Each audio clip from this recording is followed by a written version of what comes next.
여러분은 언제 더 기쁘신가요? 제가 세 가지 질문을 한번 드리겠습니다.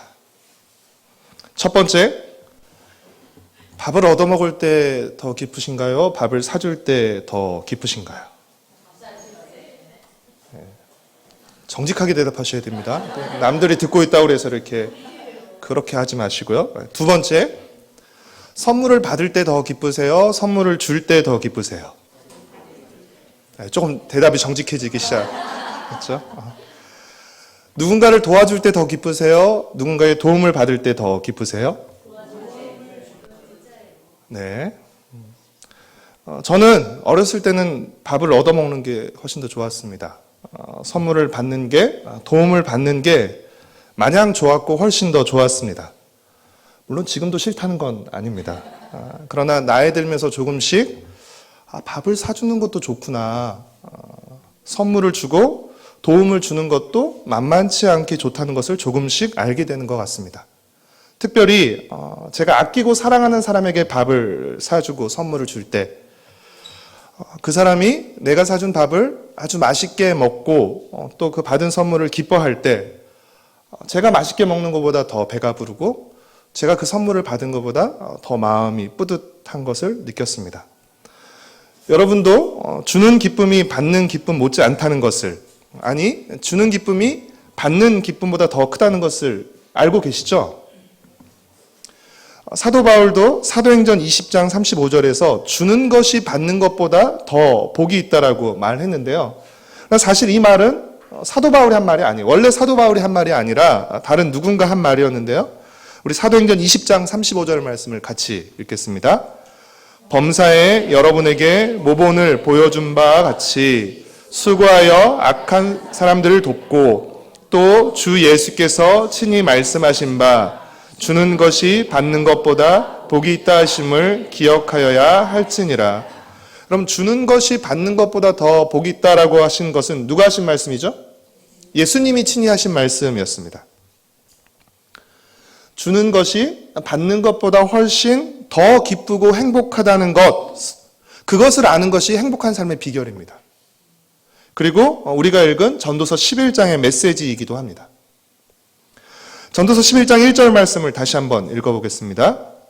너는 내 떡을 물 위에 던져라. 여러 날 후에 도로 찾으리라. 여러분, 떡을 물 위에 던지라는 것은 무슨 뜻일까요? 떡을 물 위에 던져라. 버려라. 이런 뜻이 아니죠. 떡은 생존에 필요한 양식을 의미합니다. 조금 더 나아가면 돈이나 물질, 재능 등을 의미하기도 합니다. 떡을 물 위에 던지라는 이 말씀은 크게 해석이 두 가지로 나뉘게 됩니다. 하나는 베풀어라. 너의 떡을 다른 사람들에게 베풀어라. 나눠줘라. 라는 의미가 있고, 다른 하나는 투자해라. 라는 의미로 크게 이 해석이 둘로 갈립니다. 세번역 성경은 이 두 해석 중에 후자로 표현하고 있는데요. 세번역 성경으로 1절 말씀을 같이 한번 읽어보겠습니다. 돈이 있으면 무역에 투자하여라. 여러 날 뒤에 너는 이윤을 남길 것이다. 세번역 성경은 이 물 위에 던지라는 것을, 떡을 물 위에 던지라는 것을 당시 성행했던 해상무역으로 해석하고 있습니다. 이처럼 1절은 투자로도 얼마든지 해석할 수가 있습니다. 그러나 그러기에는 뭔가 찜찜한 구석이 있어요. 저만 그런 것인지 모르겠지만 두 가지 해석의 여지가 있고 또 세번역 같은 경우는 투자로 이렇게 해석을 하고 있는데 그러기엔 뭔가 찜찜한 구석이 있어요. 여러분은 안 찜찜하시나요?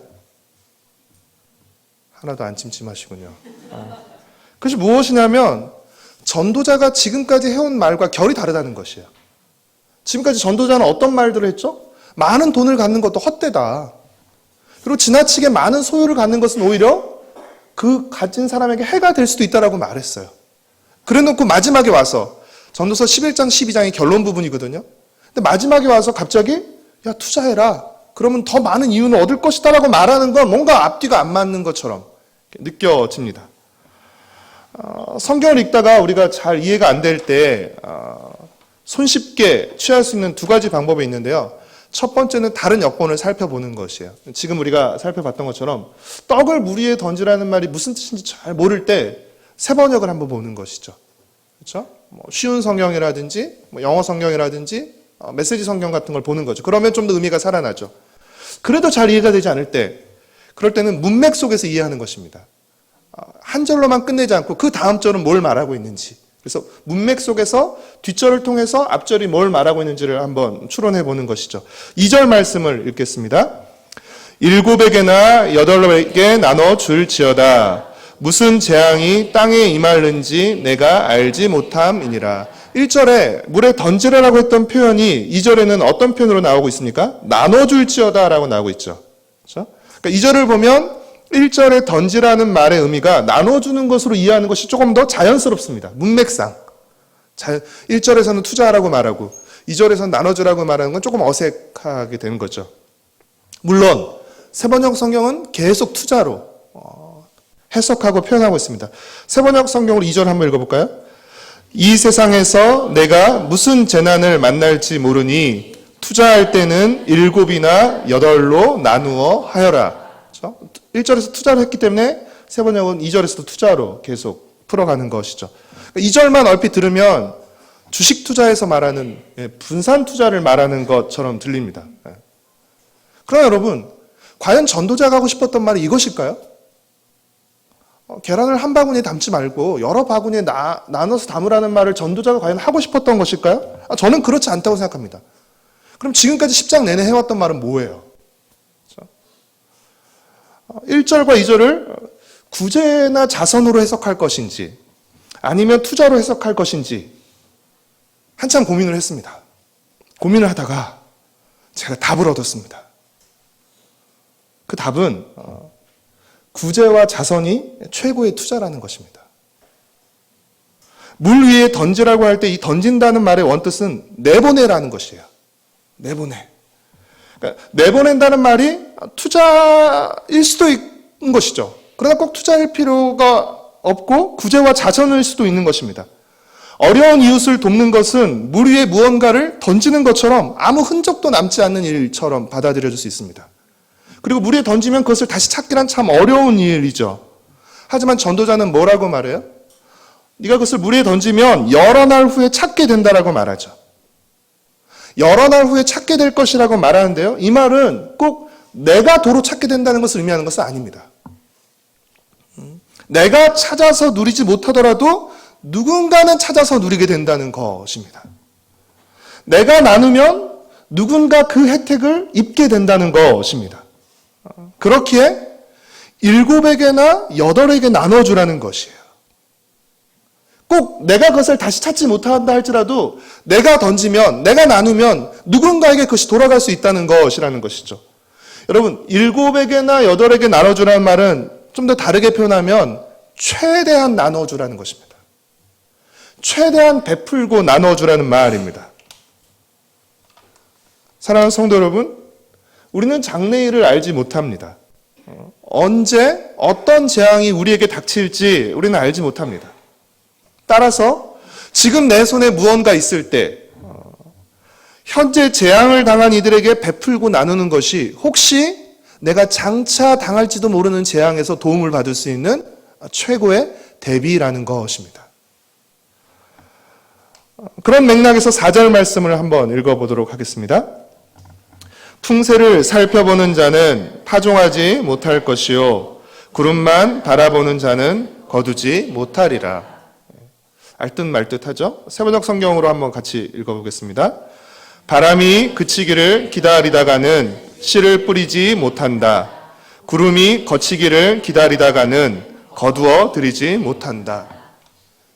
그렇기 때문에 여러분, 구제할 때도 용기와 모험이 필요합니다. 바람이 그치기를 기다리다가 씨를 뿌리려고 하면요, 아예 씨를 뿌리지 못합니다. 그러니까 바람이 불더라도 씨를 뿌려야 하는 것이죠. 구름이 그치기를 기다렸다가 거두려고 하면요, 아예 거두지 못합니다. 그러니까 무언가를 내가 구제와 자선을 완벽할 타이밍을 기다리면요, 그 타이밍은 아예 안 올 수 있는 것이죠. 그러니까 때로는 바람이 불어도 씨를 뿌려야 하는 것이죠. 구름이 끼어도 추수를 해야 하는 것입니다. 우리는 자꾸 더 좋은 시기와 계획을 내세워서 구제를 미루곤 합니다. 조금 형편이 나아지면, 조금 더 뭐가 좋아지면 자꾸 뒤로 미루죠. 그러나 그때란 좀채로 오지 않습니다. 더 구제하기 좋은 때와 방법을 찾는다는 명목으로 사실 우리는 구제를 미루거나 구제를 접기도 하는 것이죠. 물론 이런 자세도 필요해요. 아무리 구제한다고 하더라도 막 너무 즉흥적이고 너무 성급하게 해서는 안 됩니다. 그러나 너무 완벽한 때를 기다리다가는 도와줄 때를 놓칠 수도 있고요. 또 나중에 때가 오더라도 그때는 내게 도와줄 힘과 재물이 없을 수도 있는 것입니다. 그런 의미에서 구제도 투자처럼 때로는 위험을 감수하고 용기 있게 해야 하는 것입니다. 지난주 뉴스 시간에 많은 시청자들에게 감동을 준 뉴스가 있습니다. 인천에서 한 아버지와 아들이 마트에서 식료품을 훔치다가 붙잡혔어요.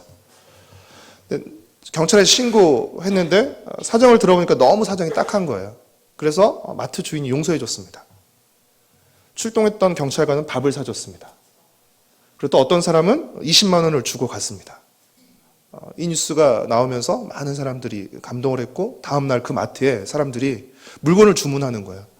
그 사람이 오면 주세요. 아니 그 사람에게 전달해 주세요. 계속 그런 주문, 그러니까 돈은 내고 물건은 찾아가지 않는. 그리고 그 사람을 돕고 싶다는 많은 사람들의 연락도 오게 되었습니다. 여러분 이 뉴스가 화제가 되면서 마트 주인도 칭찬받고요. 그 마트 정말 좋은 마트로 이제 소문났죠. 경찰관도 칭찬받고 아마 상 받았을 거예요. 그리고 20만 원을 주었던 사업가, 오늘 뉴스에 그 사람이 사업가라는 이야기만 나왔어요. 20만 원을 인출기에서 찾아서 주고 갔다는 얘기인데 20만 원을 주고 주었던 사업가도 많은 칭찬을 받았습니다. 근데 여러분 결과론적으로 그렇지만 그 시점에 보면, 그 사건이 났을 때 시점을 보면 여러분 이 세 사람이 이렇게 될 줄 알고 도운 건가요? 지금 내가 도우면 우리 마트 좋은 마트로 소문나. 내가 잘하면 칭찬받고 승진할 수 있어. 내 사업에 도움이 될 수 있어. 그들이 이런 생각을 1이라도 했을까요? 아니요. 그들은 이런 생각을 1도 하지 않았습니다. 그렇게 될 줄도 몰랐고요. 또 그것을 기대하지도 않았어요. 순전히 그들은 물 위에 떡을 던진 것이에요. 너무 불쌍해서, 그렇죠? 용서해 준 것이에요. 너무 불쌍해서 밥 한 끼, 따뜻한 밥 한 끼 사준 것이에요.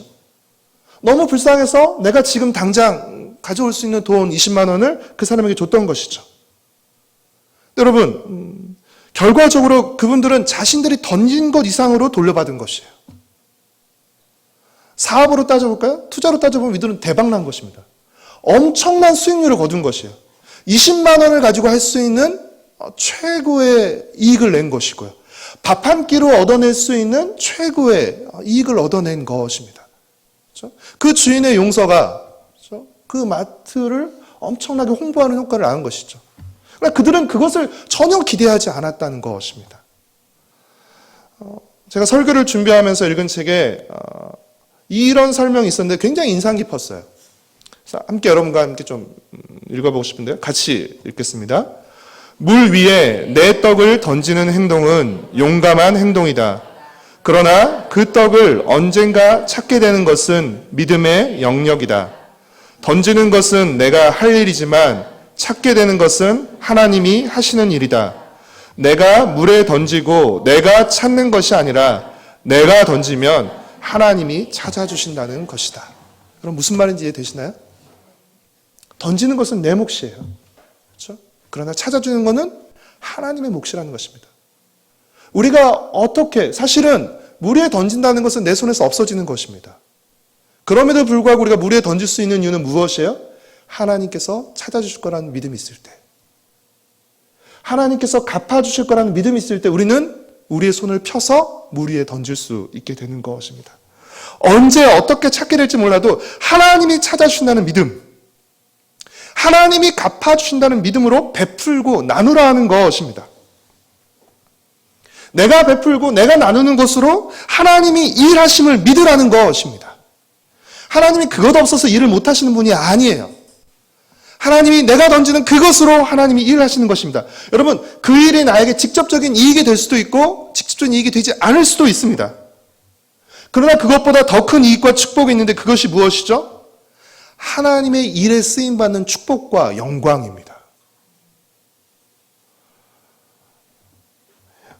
제가 세 사람을 말씀드릴 테니까 이 세 사람의 공통점을 한번 생각해 보십시오. 예루살렘에 입성하시는 예수님께 자신의 나귀를 내어드린 사람, 나귀 주인. 오병이어의 기적에 자신의 도시락을 내어드린 소년. 값비싼 향유 옥합을 깨트려 예수님께 부은 여인. 여러분, 이 세 사람의 공통점은 무엇이죠? 자신의 것을 내어드리는 것입니다. 내어드린 사람들입니다. 그런데 여러분, 이 사람들이 자신의 것을 내어드릴 때 이것이 어떻게 쓰일지 이들이 알고 내놓은 것입니까? 아니면 모르고 내놓은 것입니까? 모르고 내놨어요. 이 나귀가 어떤 일에 쓰일지 모르고, 내가 주님께 내어놓는 도시락이 어떤 일에 쓰일지 모르고, 내가 깨트려 부은 이 향유가 어떤 의미인지 모르고, 그들은 자신이 가진 것을 주님을 위해 기꺼이 내어드렸을 뿐입니다. 그런데 놀랍게도 그들의 기대를 넘어서서 그들이 상상도 못하고 계획도 못한 그 놀랍게 그 물건들이 매우 값지게 사용되었다는 것이죠. 나귀 한 마리로 할 수 있는 정말 가장 큰 투자, 가장 영광스러운 쓰임, 그렇죠? 물고기 2마리와 떡 5개로 할 수 있는 가장 최고의 행위, 향유로 할 수 있는 가장 최고의 선행, 그 물건으로 할 수 있는 최고의 일에 값지게 쓰였다는 것입니다. 사랑하는 성도 여러분, 우리는 움켜쥐지 말고 내보내야 합니다. 우리 손에 있는 떡을 물에 던져야 합니다. 소극적이 아니라 적극적으로 최대한 베풀고 나눠야 됩니다. 할 수 있을 때, 지금 우리에게 있을 때 베풀고 나눠야 됩니다. 꼭 돈이나 물질만을 말하는 것 아니고요. 재능이나 시간이나 우리에게는 모든 것 다 포함하는 것입니다. 내보내면 마이너스예요. 계산상으로는. 그러나 그것은 결코 마이너스의 삶이 아니라 플러스의 삶이 됩니다. 제가 김은일 목사님한테 꼭 오늘 이 찬양 한 곡 더 꼭 불러주세요라고 해서 보내드렸던 찬양이 사랑은 참으로 버리는 것이었습니다. 쓰고 없어지면, 그렇죠? 없어지는 것 같지만 어떻게 해요? 더 풍성해지게 되는 것이죠. 그 하나로 할 수 있는, 그렇죠? 하나로 할 수 있는 그 이상을 할 수 있는 거죠. 어떤 목사님이 그런 재미있는 표현을 쓰셨는데, 오병이어의 도시락을 만약 그 손이 혼자 먹었다. 5,000명치 도시락을 자기가 먹은 거죠. 자기 혼자의 도시락을 내어놓았을 때 그 도시락은 5,000명을 먹일 수 있는 도시락이 된 것이죠. 여러분, 꼭 내가 던지고 내가 받을 생각만 우리가 좀 내려놓으면 조금 더 가벼운 마음으로 여유롭게 던질 수 있을 것 같아요. 내가 던지면요, 내 자녀가 받을 수도 있습니다. 내가 던지면 내가 아니더라도 필요한 누군가가 받게 되고요, 하나님 나라의 플러스가 됩니다. 최대한 베풀고 나누기 위해서 우리는 어떻게 할까요? 더 열심히 일해야 됩니다. 더 많이 베풀고 나누기 위해서 우리는 더 열심히 일해야 되는 것이죠. 6절 말씀을 같이 읽겠습니다. 너는 아침에 씨를 뿌리고 저녁에도 손을 놓지 말라. 이것이 잘 될는지 저것이 잘 될는지 혹 둘이 다 잘 될는지 알지 못함이니라. 더 열심히 일을 해야 되는 것이죠. 전도서 8장 15절은 열심히 일해서 하나님이 주신 떡을 기쁘게 먹고 마시는 것보다 이 세상에 더 큰 낙이 없다라고 말해요.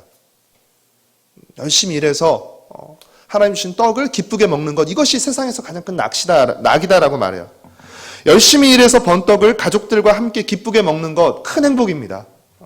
그러나 그에 못지않은 큰 행복이 있는데 그것은 열심히 일해서 하나님이 내게 주신 떡을 다른 사람들에게도 베풀고 나누는 것입니다. 열심히 일해서 번 떡을 내가 먹는 것 큰 기쁨이지만 이에 못지않은 큰 기쁨이 무엇이에요? 그 떡을 다른 사람에게도 나누어줘 그도 먹게 하는 것입니다. 사랑하는 성도 여러분, 열심히 일해서 떡을 드시되 혼자만 드시지 말고 다른 사람에게 베풀고 함께 먹는 사람이 되시기를 축복합니다. 전도서 4장 설교할 때 이런 표현을 썼는데요. 한 손으로 쥐고 한 손으로 나눠주라. 우리는 어떻게 하죠? 두 손 다 쥐려고 합니다. 내가 다 가지려고 합니다. 전도서는 굉장히 직설적으로 말하죠. 너 다 가지려고 하지 마. 너 다 가지려고 하다가 싸우고 그 분위기 안 좋아지면 그건 절대 좋은 게 아니야. 한 손만 쥐어. 그리고 한 손은 나눠줘. 혼자 가지려고 하지 말고 함께 갖도록 해라고 말하죠. 한 손으로 먹고 다른 한 손으로 나눠주는 사람들이 되십시오. 내 손의 떡을 이웃을 향해 베풀고 나누는 것, 이것이 행복한 삶의 비결입니다. 여러분이 존경하는 사람들이 있을 것이에요. 여러분들이 존경하는 사람들은 어떤 사람들이죠? 자신만을 위해 움켜쥐고 산 사람들은 아닙니다. 제가 여러분이 존경하는 사람들은 어떤 사람들이 모르지만 여러분이 존경하는 사람들은 자신만을 위해서 한평생 움켜쥐고 산 사람들이 아니라는 건 확실히 압니다. 여러분이 존경하는 사람은 다른 사람을 위해서 기꺼이 자신의 것을 내어주었던 사람일 것입니다. 자신만을 위해 살지 않고 나라와 민족을 위해 살았던 사람들, 어렵고 힘든 사람을, 이웃을 위해 살았던 사람들, 제3세계 가난한 아이들을 위해 살았던 사람들, 그들을 위해 희생하며 살았던 사람들을 우리는 존경합니다. 그렇죠? 그들이 그런 삶을 살 수 있었던 비결이 무엇일까요? 예수님이 말씀하신 주는 것이 받는 것보다 복되다는 것을 알았기 때문입니다. 여러분, 그들은 어떻게 보면 희생이라고도 말할 수 있지만 그들은 희생을 한 것이 아니라 더 큰 기쁨을 선택한 것이에요. 받는 것보다 주는 더 큰 기쁨을 선택한 것이고요. 더 큰 복을 선택한 것입니다. 내가 억지로 참고 줘야지. 저는 그렇게 했다고 생각하지 않아요. 막 허벅지를 찔러가면서 줘야지라고 했다고 생각하지 않아요. 줄 때 주는 기쁨을 점점 알아가게 되죠. 그렇죠? 이어서 나오는 7절과 8절에 나오는 빛과 해는 살아있음과 충만함의 은유입니다. 캄캄한 날은 슬픔과 고통, 궁극적으로는 죽음을 의미합니다. 그런 맥락으로 볼 때 청년의 때는 아직 비교적 밝은 때라고 할 수 있습니다. 몇몇 청년들이 보이는데요. 해가 있을 때 밝은 때에 즐겁게 살아야 합니다. 밝은 날 동안 재미있게 살되 동시에 그 밝은 날이 길지 않다는 것을 알아야 됩니다. 그리고 그 길지 않은 날들을 의미 있게 살아야 합니다. 9절 말씀을 함께 읽겠습니다. 청년이여 내 어린 때를 즐거워하며 내 청년의 날들을 마음에 기뻐하여 마음에 원하는 길들과 내 눈이 보는 대로 행하라. 그러나 하나님이 이 모든 일로 말미암아 너를 심판하실 줄 알라. 유인 피터슨의 메시지는 조금 더 실감나게 표현하고 있는데요. 함께 읽겠습니다. 젊은이여 내 젊음을 잘 선용하여라. 내 젊은 힘을 즐거워하여라. 내 마음이 원하는 대로 따라가 보아라. 좋아 보이는 것이 있거든 그것도 추구해 보아라. 그러나 내가 알아야 할 것이 있다. 모든 일이 다 괜찮은 것은 아니며 내가 추구한 모든 일을 하나님 앞에서 해명해야 한다는 사실이다. 그럼 무슨 말이에요? 젊음을 즐기되 무책임하게 낭비해서는 안 된다는 것입니다. 젊음을 책임있게 선용하라는 것이죠. 왜냐하면 하나님의 심판, 하나님의 평가가 있기 때문입니다. 여러분, 이것은 청년에게만 해당되는 것이 아니라 우리 모든 사람에게 동일하게 해당되는 것입니다. 특별히 청년을 언급하는 이유는 젊은 날에 청년의 때는 눈에 보이는 좋은 것을 쫓아 살아가기 쉽기 때문입니다. 사람들의 인정과 평가를 받는 삶을 추구하기 쉽기 때문입니다. 물론 사람들의 인정과 평가를 완전히 무시할 수 없습니다. 그리고 완전히 무시해서도 안 돼요. 혼자 사는 것처럼 그렇게 살 수도 없는 노릇입니다. 그러나 사람들의 평가와 인정보다 더 우선하고 의식해야 할 인정과 평가가 있다는 것을 우리가 놓쳐서는 안 된다는 것이에요. 그것이 무엇이죠? 하나님의 인정과 평가입니다. 아무리 사람들에게 좋은 인정과 평가를 받는다 할지라도 하나님의 인정과 평가를 받지 못한다면 여러분 그것은 아무 소용이 없습니다. 아무것도 아닙니다. 완전히 꽝입니다. 우리 해외여행 갈 때 환전을 해 가는데 만약 우리나라 돈은 굉장히 많아요. 근데 내가 여행 가는 곳에 우리나라 돈이 전혀 인정받지 못해요. 아무것도 인정받지 못하는 것이죠. 쓸 수 있는 게 전혀 없는 것이죠. 하나님께 인정받지 못하면 아무것도 아닌 것입니다. 청년의 때뿐 아니라 우리 인생을 낭비하지 않고 사는 비결은 하나님의 인정과 평가를 의식하며 사는 것입니다. 사랑하는 성도 여러분, 세상은 우리를 어떻게 평가하죠? 얼마나 많이 가지고 있느냐? 얼마나 많이 쓰느냐로 평가합니다. 그래서 많이 쓰는 분들이 카드 회사에서 더 높은 서비스를 받는 분들이죠. 그러나 하나님은 그가 가진 소유로 그 사람을 평가하지 않으십니다.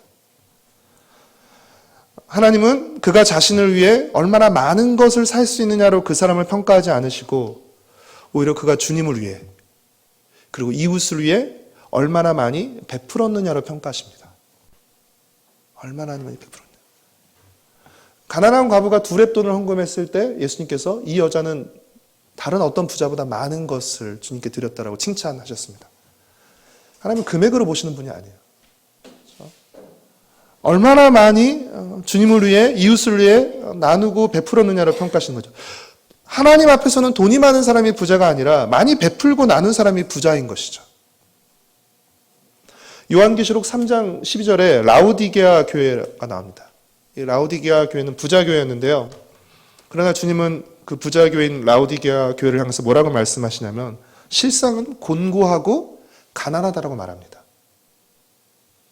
물질적으로는 굉장히, 외형적으로는 그렇죠? 굉장히 많은 재정을 가지고 있었을지 모르지만 주님께서는 그 교회는 가난하고 곤고하고 벌거벗은 것 같이 가련한 교회라고 말씀하시며 책망하십니다. 여러분, 우리 한 사람 한 사람이 또 교회이기도 한 것이에요. 그렇죠?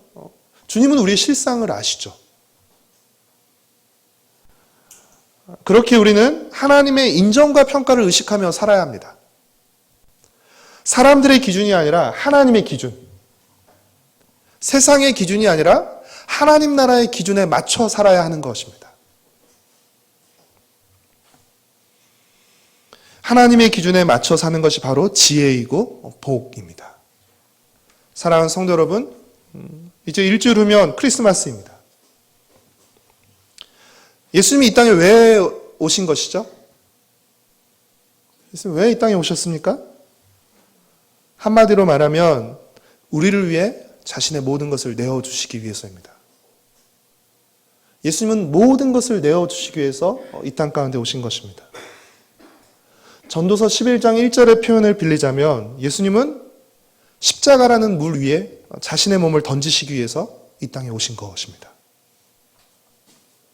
예수님은 자신의 생명을 움켜쥐지 않고 내어주셨습니다. 예수님은 자신의 몸을 생명의 떡으로 우리에게 내어주셨습니다. 예수님이 태어나신 곳이 어디죠? 베들레헴이죠. 베들레헴이란 그 이름의 뜻이 떡집입니다. 예수님은 떡집에서 태어나신 생명의 떡이신 것이죠. 하나님이 십자가에 던진 생명의 떡인 예수님을 믿고 우리가 구원을 얻고 영생을 얻게 된 것입니다. 사랑하는 성도 여러분, 예수님이 우리를 위해 자신의 살과 피를 내어주셨습니다. 자신의 몸과 생명을 내어주셨습니다.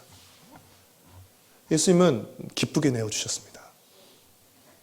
비록 십자가에서의 고통이 있었지만 예수님은 마지못해서 억지로 내어주신 것이 아니라 기쁘게 내어주셨습니다. 예수님 처음부터 내어주시기에 오셨습니다. 그리고 기쁘게 아낌없이 다 내어주셨습니다. 그 예수님의 내어주심 덕분에 우리는 구원을 얻고 새로운 삶을 살아갈 수 있게 된 것입니다.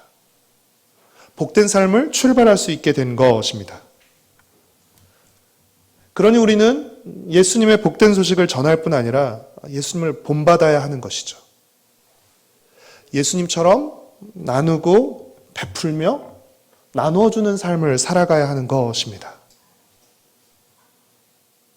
생명의 떡인 예수 그리스도를 먹고 살아가시는 여러분, 기쁘게 살아가십시오.